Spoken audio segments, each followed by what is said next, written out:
ভারতকে নতুন কৌশলে হারাতে হবে। তারা খুবই শক্তিশালী বর্তমান সময়ে, তাই নড়বড়ে প্ল্যানিং দিয়ে ম্যাচটি হয়তো জয় পাওয়া যাবে না। আমাদের ফাইনাল ম্যাচ জিততে হলে ব্যবহার করতে হবে নতুন কৌশল ও পরিকল্পনা। দর্শক, সাংবাদিকের প্রশ্নের জবাবে ইডেন মাকরাম একই বললেন। 29 জুন রাত 8:30 মিনিটে অনুষ্ঠিত হবে 2024 টি-20 বিশ্বকাপের ফাইনাল ম্যাচটিকে সামনে রেখে দুই দলের তারকারা নিচ্ছে কঠিন প্রস্তুতি। 2024 টি-20 বিশ্বকাপে এখনো পর্যন্ত দক্ষিণ আফ্রিকা ও ভারত একটি ম্যাচও হারেনি। অপরাজিত থেকে দুই দল ফাইনাল নিশ্চিত করে। তবে সর্বশেষ ফাইনাল ম্যাচে কোনো একটি দলকে হারের মুখ দেখতে হবে আর অন্য একটি দলকে ট্রফি হাতে নিয়ে উদযাপন করতে হবে।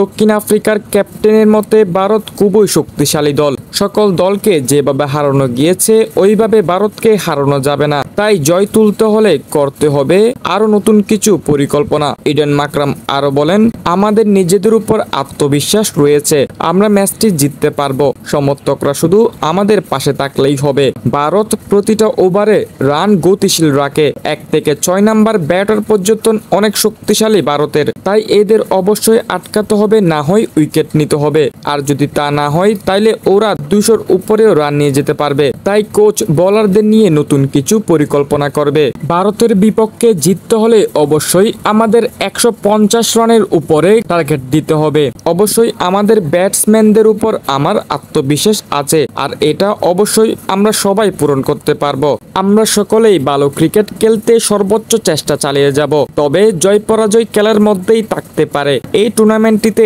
এখনো একটি ম্যাচও আমরা পরাজিত হইনি। আশা করি এই ধারাবাহিকতাটি আমরা শেষ পর্যন্ত বজায় রাখতে পারবো। আমাদের সম্পূর্ণ আত্মবিশ্বাস রয়েছে ম্যাচটিতে, যদি অঘটন কিছু না হয়। দর্শক, মাকরাম নিজের দলের উপর আত্মবিশ্বাস রাখছেন। মাকরামের ক্যাপ্টেন্সিতে দক্ষিণ আফ্রিকার ক্রিকেটে অনেক উন্নতি হয়েছে, তাই তো ফাইনালের ট্রফি হাতে তুলতে নতুন অভিনব কৌশলে দলকে প্রস্তুত করতে ব্যস্ত ইডেন মাকরাম।